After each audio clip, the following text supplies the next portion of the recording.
గౌరవ రాష్ట్ర సహచర మంత్రివర్గ సభ్యులందరికీ, అట్లాగే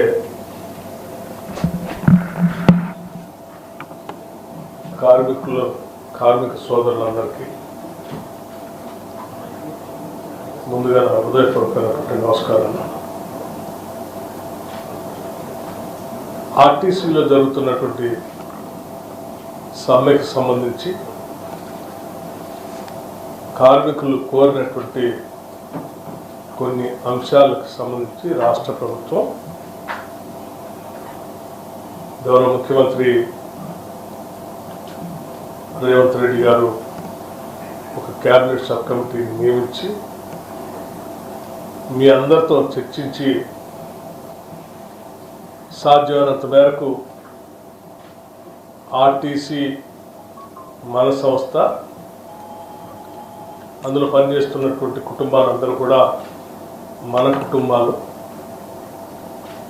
దురదృష్టవశాత్తు ఆ కుటుంబాలకు సంబంధించిన వ్యక్తి మన నుంచి దూరం కావటం చాలా బాధాకరం. అటువంటి పరిస్థితుల్లో రాకుండా ఉండాలి.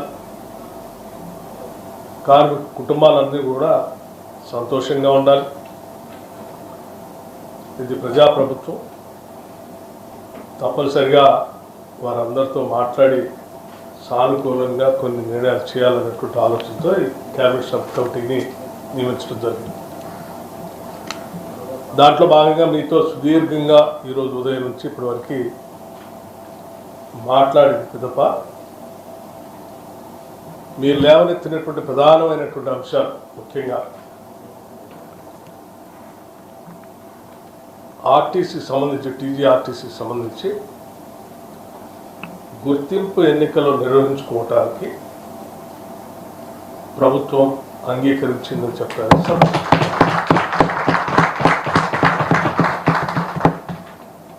ఈ ఎన్నికల నిర్వహణ కోసం కావలసినటువంటి ఏర్పాట్లు చేయటానికి ఆర్టీసీ యాజమాన్యానికి ప్రభుత్వం ఈ సందర్భంగా ఆదేశాలు కూడా ఇస్తాం. అలాగే మరొక ప్రధానమైనటువంటి అంశం, దశాబ్దాల పైబడి ఆర్టీసీలో పనిచేస్తున్నటువంటి కార్మికులు కోరినటువంటి ప్రధానమైన కోరిక విలీనానికి సంబంధించినటువంటి అంశం.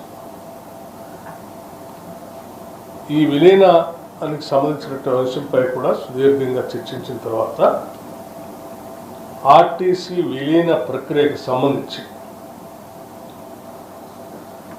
అధికారులతో మరియు కార్మిక నాయకులతో కలిపి ఒక అధికారిక కమిటీని ప్రకటించడానికి నిర్ణయించింది. అలాగే టీఆర్సీకి సంబంధించినటువంటి అంశాలు కూడా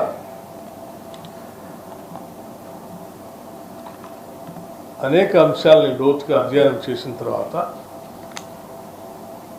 ఆర్టీసీ సంబంధించినటువంటి ఆర్థిక పరిస్థితిని, అట్లాగే ప్రభుత్వానికి సంబంధించి ఉన్నటువంటి వెసులుబాటుని, అన్ని అంశాలను కూడా లోతుగా అధ్యయనం చేసి ఇరుపక్షాలు కూడా ఉన్న పరిస్థితులు అర్థం చేసుకున్న తర్వాత ఈ టీఆర్సీ సంబంధించి 11%కి నిర్ణయం చేయాలి ప్రభుత్వం నిర్ణయించిందని చెప్పడానికి సంతోషిస్తూ ఉన్నాను. అట్లాగే మిగతా సంబంధించినటువంటి లేవనెత్తిన అనేక అంశాలు, ఆ అంశాలన్నీ కూడా ఆర్టీసీ యాజమాన్యం అట్లాగే కార్మికులు సంఘాలు కూర్చొని కూలంకషంగా చర్చించి సాధ్యమైనంత మేరకు అన్ని అంశాలని పరిష్కరించుకోవడం కోసం ఆర్టీసీ యాజమాన్యాన్ని చొరవ చూపించి వెంటనే ఆ చర్చలు కూడా ప్రారంభించి కార్యాచరణని ముగించవలసిందిగా కూడా ఆర్టీసీ యాజమాన్యాన్ని ప్రభుత్వం ఆదేశిస్తాం. ధన్యవాదాలు. తెలంగాణ వ్యాప్తంగా గత 3 రోజులుగా జరుగుతున్నటువంటి సమ్మెకు సంబంధించినటువంటి యాజమాన్యానికి కార్మిక సంఘాలకు సంబంధించినటువంటి ప్రతినిధుల మధ్య జరిగిన చర్చలు సఫలమైనవి. యథావిధిగా 21 రాత్రి 12 నుంచి ఏ విధంగా బస్సులు బంద్ అయినాయో 24 రాత్రి 12 అంటే ఇప్పటి నుంచి యథావిధిగా పూర్వస్థితికి బస్సుల నడవడం జరగాలి. అందరి విధుల్లో చేరి తమ తమ కార్యక్రమాలు నిర్వహించాలని సందర్భంగా ప్రభుత్వం తరఫున కోరుతా ఉన్నాం, యాజమాన్యం తరఫున కోరుతా ఉన్నాం.